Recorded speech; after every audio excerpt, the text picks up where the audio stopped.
안녕하세요. 김건우 목사입니다. 8월 10일 수요일 아침입니다. 8월 1일부터 레위기 묵상이 시작되었습니다. 지난 3월 한 달 동안 레위기 1장부터 17장까지를 묵상했는데요. 8월에는 나머지 부분인 18장부터 27장까지를 묵상하게 됩니다. 전체를 한 번에 묵상하지 않고 두 파트로 나누어 몇 개월 텀을 두고 묵상하도록 한 것은 매일 성경의 배려가 아닐까 생각했습니다. 레위기는 쉽게 이해할 수 있는 말씀이 아닌 꼭꼭 씹어 먹어야 하는 단단한 음식과도 같기에 한숨 돌리고 다시 묵상하라는 그런 배려 말입니다. 그래서 저 역시 한 절 한 절 자세히 다루기보다는 핵심 메시지들을 크게 다루어 보려고 합니다. 레위기의 전반부를 묵상하던 지난 3월 속죄의 일에 대한 규례를 담고 있는 16장은 27장으로 구성된 레위기의 중심에 위치한 레위기의 클라이막스라는 말씀을 드렸었습니다. 오늘날에도 속죄일이 되면 함께 낭독하고 묵상할 정도로 유대인들에게는 중요한 챕터죠. 그 누구도 출입할 수 없는 지성소였지만 속죄일 단 하루만은 대제사장 홀로 평소와는 다른 예복을 입고 들어갈 수 있었는데요. 속죄일에 드려지는 제사는 그 어느 제사보다 더 거룩한 제사여야 했기에 대제사장은 모든 면에서 빈틈없이 철저히 준비해야 했습니다. 때문에 16장은 속죄일에 드려질 제사의 절차와 방법, 준비해야 할 제물과 예복 등에 대해 자세히 다루고 있고요. 제사장 자신을 위한 제사로 속죄일 예식은 시작되었습니다. 이어지는 17장부터 26장까지의 주제는 거룩입니다. 성결법전, 홀리네스 코드라는 별명을 갖고 있는 이 단락은 거룩한 예배, 거룩한 식생활, 거룩한 성생활, 거룩한 사회윤리, 거룩한 가족관계, 거룩한 절기 등등 성전에서 진행되는 거룩한 예식으로부터 사소한 일상에 이르기까지 다양한 주제를 다루고 있는데요. 서문격이 17장으로 시작되어 말문격인 26장으로 마무리됩니다. 성결 법전의 핵심은 이스라엘이 거룩한 공동체로 세워져 가기 위해서는 주의 백성 모두가 함께 책임감을 가지고 노력해야 한다는 사실입니다. 공동체의 거룩은 단지 한두 사람만의 노력으로 이루어질 수 없기 때문입니다. 오늘 본문인 18장부터 구별된 하나님의 백성들이 지켜야 할 거룩에 대한 실제적인 지침, 구체적인 명령들이 주어지기 시작합니다. 오늘 다룰 본문은 18장에서 22장인데요. 거룩과 성결이란 핵심 주제는 동일하지만 말씀이 주어지는 대상이 달라집니다. 18장, 19장, 20장이 이스라엘 모든 백성들이 지켜야 할 일상의 삶에서의 거룩이란 주제를 다루고 있다면 21장, 22장은 제사장들에게 주어지는 거룩과 성결의 규례입니다. 거룩한 직무를 담당해야 했던 제사장들에게는 일반 백성들보다 훨씬 높은 수준의 성결함과 거룩함이 요구되었습니다. 때문에 21장, 22장에는 제사장의 결혼과 장례에 대한 규례, 제사장의 자격, 직무를 감당할 수 없는 결격 사항과 같은 내용뿐 아니라 제사장들과 그의 가족들에게 허락된 음식과 제물을 취하는 방법, 심지어 신체적인 조건까지도 다루어지고 있습니다. 사소한 일상의 영역에서부터 직무와 관련된 영적인 영역 모두에서 제사장들은 일반 백성들보다 훨씬 더 구별된 삶을 살아야 했던 것입니다. 제사장이 아니라서 다행이야. 큰일 날 뻔했네. 생각하는 분이 있을지도 모르겠습니다만 21장, 22장에 기록된 제사장의 규례 역시 모든 그리스도인들에게 적용됩니다. 왜냐하면 모든 성도는 그리스도 안에서 왕같은 제사장으로 부름받았기 때문입니다. 하지만 오늘은 18장에서 20장 모든 백성들에게 주시는 말씀에 집중해 보려고 합니다. 레위기는 종살이하던 애굽을 떠나 약속의 땅으로 향한 여정을 시작한 하나님의 백성들에게 주어진 말씀입니다. 이제 그들은 애굽의 노예가 아닌 자유자로 하나님의 백성으로 가나안 땅에서 살아가게 될 것입니다. 때문에 하나님은 그들에게 하나님의 법을 주십니다. 이전에 따르던 법, 이전의 문화와 습성들은 버려야 했습니다. 20장 26절 너희는 나에게 거룩할지어다. 이는 나 여호와가 거룩하고 내가 또 너희를 나의 소유로 삼으려고 너희를 만민 중에서 구별하였음이니라.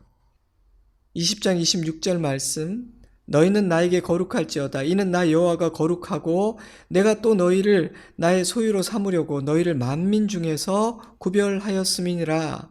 26절은 이스라엘 백성들이 하나님 앞에서 거룩해야 하는 이유를 두 가지로 설명합니다.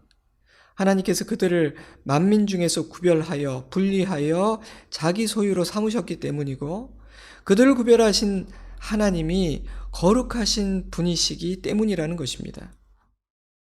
그렇다면 하나님께서 요구하시는 구별된 삶, 거룩이란 어떤 것인가? 어떻게 살아야 하는 것인가? 성결법전이라는 닉네임을 가진 17장부터 26장이 그 내용인데요. 그 핵심을 한 문장으로 요약한다면 이렇게 정리할 수 있을 것 같습니다. 애굽 땅과 가나안 땅의 풍속을 따르지 말고 나의 법도와 나의 규례를 따르라. 18장은 이렇게 시작됩니다. 너희는 너희가 거주하던 애굽 땅의 풍속을 따르지 말며 내가 너희를 인도할 가나안 땅의 풍속과 규례도 행하지 말고 내 법도를 따르며 내 규례를 지켜 그대로 행하라. 나는 너희의 하나님 여호와이니라. 너무도 중요한 포인트이기에 18장을 마무리하는 마지막 절에서 한 번 더 반복되죠. 이 가증한 모든 일을 행하는 자는 그 백성 중에서 끊어지리라. 그러므로 너희는 내 명령을 지키고 너희가 들어가기 전에 행하던 가증한 풍속을 하나라도 따름으로 스스로 더럽히지 말라. 나는 너희의 하나님 여호와이니라. 애굽 땅과 가나안 땅의 풍속을 따르지 말고 나의 법도와 규례를 따르라. 왜 그래야 합니까? 그들이 속한 나라가 다르기 때문입니다. 이스라엘은 하나님 나라의 백성이며 하나님께서 그들의 왕이요 통치자이시기 때문입니다. 그러니 과거의 습관을 따라 이미 자유하게 된 애굽의 법을 따른다든지 장차 이르게 될 가나안의 법을 따라서는 안 된다는 것입니다. 만약 자신을 하나님 나라에 속한 하나님의 백성이라고 생각한다면 하나님의 법을 따르고 그 규례를 지켜 행하는 것이 합당하다는 것이죠. 사실 지극히 상식적인 이야기입니다. 내 나라가 아닌 남의 나라의 법을 따른다는 것 이상한 일 아닌가요? 그런 사람 본다면 여러분 저 사람 정말 이상하구나 생각하지 않겠습니까? 그런 차원에서 본다면 레위기는 이스라엘을 괴롭히기 위해 주어진 무거운 짐이 아니라 그들이 속한 나라가 달라졌다는 증거입니다.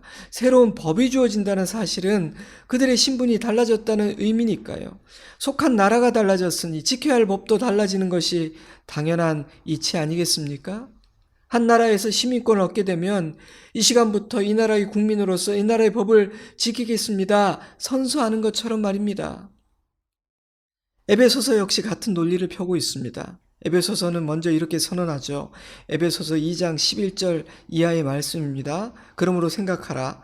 그때 너희는 그리스도 밖에 있었고 이스라엘 나라 밖의 사람이라 하나님도 없는 자이더니 그러나 이제는 전에 멀리 있던 너희가 그리스도 예수 안에서 그리스도의 피로 가까워졌느니라. 그러므로 이제부터 너희는 외인도 아니요 나그네도 아니요 오직 성도들과 동일한 시민이요 하나님의 권속이라 그리스도 예수께서 친히 모퉁이 돌이 되셨느니라.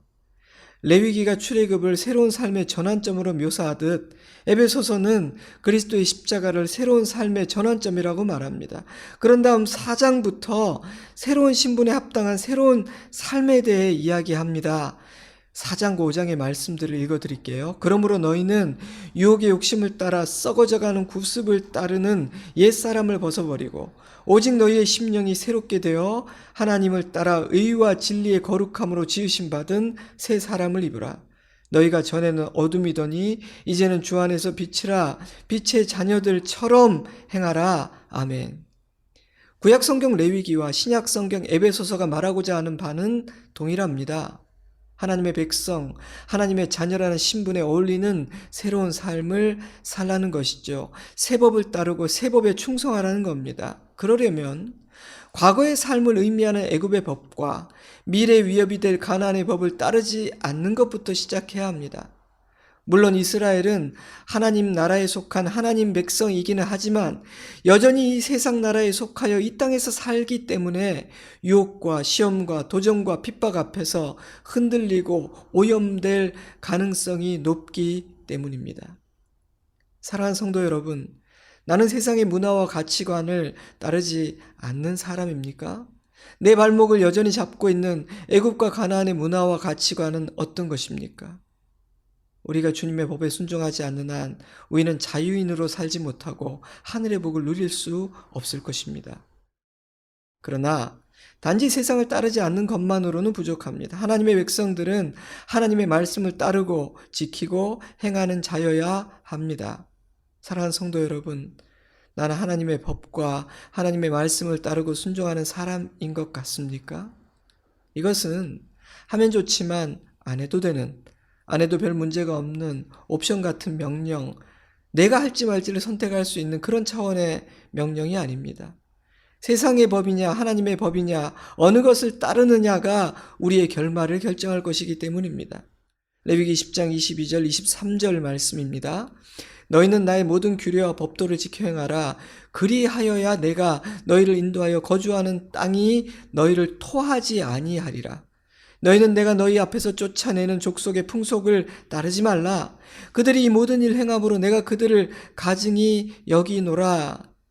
애굽에서 종살이하던 이스라엘 백성들을 홍해를 가르고 애굽의 군대를 수장시키시고 애굽 땅에서 구원해 내신 하나님은 젖과 꿀이 흐르는 약속의 땅, 축복의 땅으로 이스라엘 백성들을 인도하실 것입니다. 하지만 하나님이 허락하신 복된 땅에서 하나님의 모든 말씀을 따라 살지 않는다면, 이방인들과 다를 바 없다면, 하나님의 진노를 사서 쫓겨난 이방인의 법을 따른다면 그 땅이 이스라엘을 토해낼 것이라고 경고하십니다.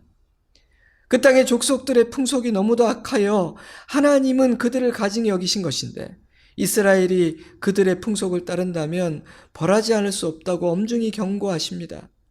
토해낸다라는 표현이 무척 인상적인데요. 하나님께서 복을 주셨지만 그 복을 받을 자격이 없기 때문에 약속의 땅이 그들을 토해내버리는 겁니다. 얼마나 안타까운 일인가요?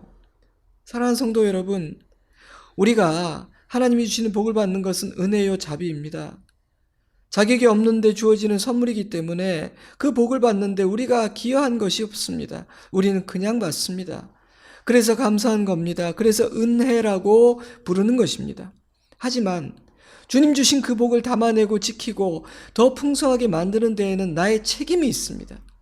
어떤 사람은 받은 복을 귀히 여기고 감사하고 말씀에 순종하고 하나님 나라에 충성함으로 하늘의 복, 받은 은혜를 누리며 삽니다.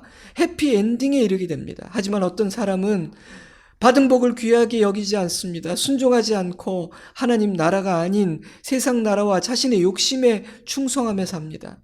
하나님의 은혜는 그러한 사람의 인생에 머물지 않습니다. 하나님의 주신 땅이, 그 복이 그들을 토해내버립니다. 너희는 이 복을 누릴 자격이 없다. 이 땅에 살 자격이 없어 선언하는 겁니다. 사랑하는 성도 여러분, 약속의 땅이 우리를 토해내는 일이 없기를 주님의 이름으로 축복합니다. 영원히 그 복을 누리며 살다가 진정한 그 복의 완성인 하나님 나라에 이르는 우리들이기를 바랍니다. 애굽 땅과 가나안 땅의 풍속을 따르지 말고 나의 법도와 규례를 따르라. 이 말씀은 두 가지 명령으로 구성되어 있죠. 첫째로 이방 풍속을 따르지 말라는 명령입니다. 때문에 이스라엘이 따르지 말아야 할 이방의 풍습, 대표적인 풍습 몇 가지가 구체적으로 소개되는데요. 가장 강조하시는 선명한 영역은 이방의 문화에, 이방 땅에 만연해 있던 성적인 타락입니다. 18장, 19장, 20장 내내 굉장히 길게 여러 번 반복해서 또한 매우 구체적으로 다루어지고 있습니다. 근친상간, 동성애, 짐승과의 성관계, 이미 정혼한 여종과의 성관계 등등 그 내용이 굉장히 신랄하고 구체적이에요. 한번 읽어보세요. 깜짝 놀라실 정도일 겁니다. 하나님은 나의 백성인 너희는 절대로 이방 나라가 가지고 있는 성에 대한 가치관과 그들의 성 문화를 따라서는 안 된다고 엄중히 경고하십니다. 그러니 여러분, 이 시대에 일어나고 있는 성에 대한 가치관과 문화와 행동의 변화 주목해야 합니다. 또한 점을 치는 것과 같은 미신적인 행위, 우상 숭배라는 문제, 핏째 먹는 것과 같은 이방인들의 식생활, 자녀를 제물로 바치는 이방의 종교적인 행태, 이방의 이발 습관이나 문신하는 행위에 대한 말씀도 주어집니다. 하나님은 이스라엘에게 만약 너희가 이방의 가증한 풍속과 문화를 아무런 생각 없이 따르면 내가 진노하고 반드시 벌할 것이라고 경고하시는 겁니다. 로마서 12장 2절 말씀이 생각났어요. 너희는 이 세대를 본받지 말고 오직 마음을 새롭게 함으로 변화를 받아 하나님의 선하시고 기뻐하시고 온전하신 뜻이 무엇인지 분별하도록 하라. 다들 그렇게 사니까 나도 그렇게 살면 되겠지. 아니라는 겁니다. 진리는 다수결로 결정되는 것이 아니니까요. 진리는 하나님이 결정하시는 것입니다. 그러므로 우리에게는 분별하는 실력이 필요합니다. 혼탁한 이 마지막 시대에는 더욱 그렇습니다. 무엇이 이 시대의 풍습이며 무엇이 하나님의 선하시고 기뻐하시고 온전하신 뜻인지 분별해내야 합니다. 이 세대를 본받지 말아야 합니다. 둘째로, 나의 법도와 규례를 따르라는 명령입니다. 단지 이 세대를 본받지 않는 자가 되는 것으로 만족하지 말고 하나님의 말씀에 적극적으로 온전히 순종하는 백성 되어야 한다는 말씀이에요. 때문에 세상 나라의 법과는 차원이 전혀 다른 하나님 나라의 법이 주어지는데요. 저는 특별히 이 단락에서 강조되고 있는 하나님 나라의 법 중 하나, 19장 5절에서 18절에 기록된 약한 자를 보호하고 이웃을 사랑하는 법을 주목합니다.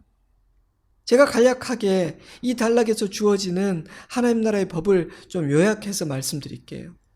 추수할 때 밤 모퉁이까지 싹 거두지 말고 조금 남겨두라.